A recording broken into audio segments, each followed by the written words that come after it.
Hello' friends, মই মুনিছোঁ, আপোনালোকে চাইছে মুনিন শৰ্মা ব্লগ। এতিয়া ৰাতি বাজিছে 11টা। মই মানে শুই আছিলোঁ, মানে হাল্লা শুনিলোঁ। তাৰপিছত মই উঠিলোঁ, খৰধৰকৈ উঠিলোঁ। উঠি এতিয়া শুনো মানে মোৰ জেঠাহঁতৰ ঘৰত মানে পাৰৰ যি বাঁহ আছে, পাৰৰ বাঁহৰ ভিতৰত মানে সাপ সোমাইছে। হাল্লা শুনি আছোঁ, চব মই এতিয়া তালৈ যাই আছোঁ। মানে পাৰৰ বাঁহৰ ভিতৰত সাপ সোমাইছে, মানে পাৰ খাবৰ কাৰণে সোমাইছে নেকি নাজানো, বাট তাতে গ'লেহে গম পোৱা যাব। চব ভিডিঅ'টো চাৰিকৈ স্কিপ নকৰিব। মই তাতে গৈ কিনে আপোনালোকক মই দেখুৱাইছোঁ কি হৈছে ঘটনাটো একচুৱেলি। মানে কেছটো কি হ'ল, মানে ৰাতি চবে শুই আছিল। মানে মোৰ জেঠাহঁতৰ ঘৰত একচুৱেলি ঘটনাটো হৈছে, মানে জেঠাহঁতৰ মানে পাৰৰ বাঁহ আছে। সেই পাৰৰ বাঁহত মানে পাৰগিলাৰ মানে উৎপাত, ৰাতি চবে শুই আছিল। পাৰৰ বাঁহত মানে সেই পাৰগিলে উৎপাত কৰি আছে, শব্দ কৰি আছে, কিবা কিবি ধাপ ধুপ কিবা কিবি মাৰি আছে। জেঠি মানে টৰ্চ লাইট হাতত লৈ আহি পাৰৰ বাঁহত এতিয়া টৰ্চ মাৰি চাই যে ফেটি সাপে মানে পাৰৰ কণী খাই আছিল। চ' তাৰপিছত মানে হুৱা দুৱা লাগি গ'ল, চবে মানে আহিলোঁ। আহি পেলাই এতিয়া টৰ্চ মাৰি দিওঁ, হয় যে ফেটি সাপ এটা মানে সোমাই মানে পাৰৰ বাঁহৰ সেই কণীবিলাক খাই আছে। আমাৰ ওচৰৰে এটা মানুহ, মানে সেই মানুহটো মানে পূৰা এক্সপাৰ্ট, মানে আপোনালোকে চবৰে এই মানুহটো মানে সাপ ধৰাত এক্সপাৰ্ট। আগতে মানে তামাম সাপ ধৰিছিল। তাৰপিছত কি হ'ল, মানুহটোক মাতি অনা হ'ল। মাতি অনাৰ পাছত মানুহটো ক'লে যে নাই এইগিলাখানে এতিয়া মই বাদ দিছোঁ, আগতে ধৰিছিলোঁ এতিয়া নধৰোঁ।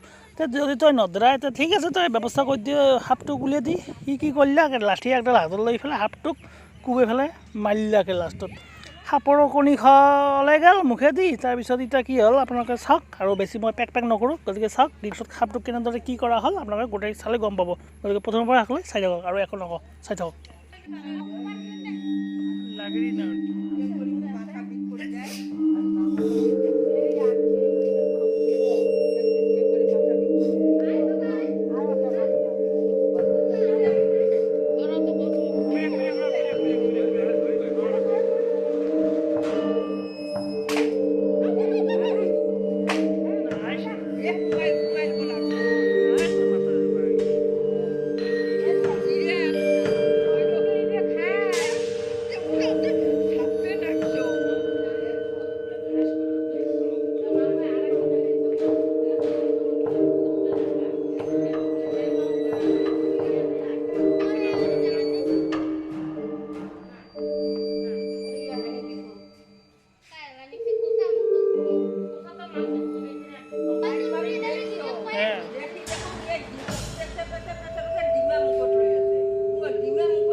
পেট দি ঢুকি পেটৰ ইবাৰ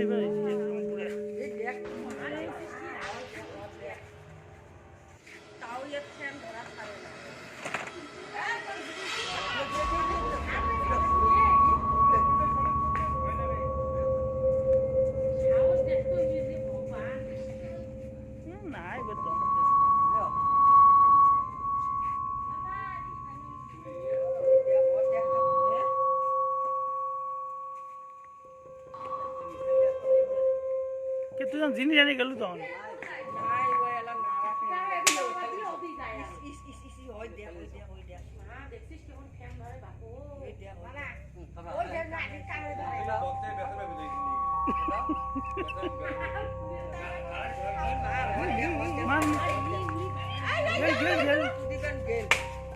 উপরে যাও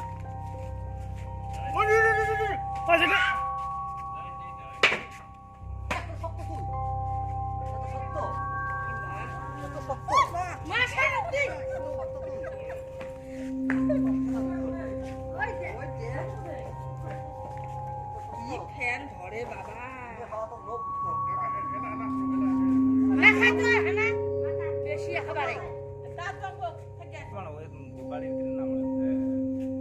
কোনো মাক বলে অসুখ বিসুখ বাড়িতে হয়ে আছে না না মা টাকা না মারিস টাকা নিয়ে যাও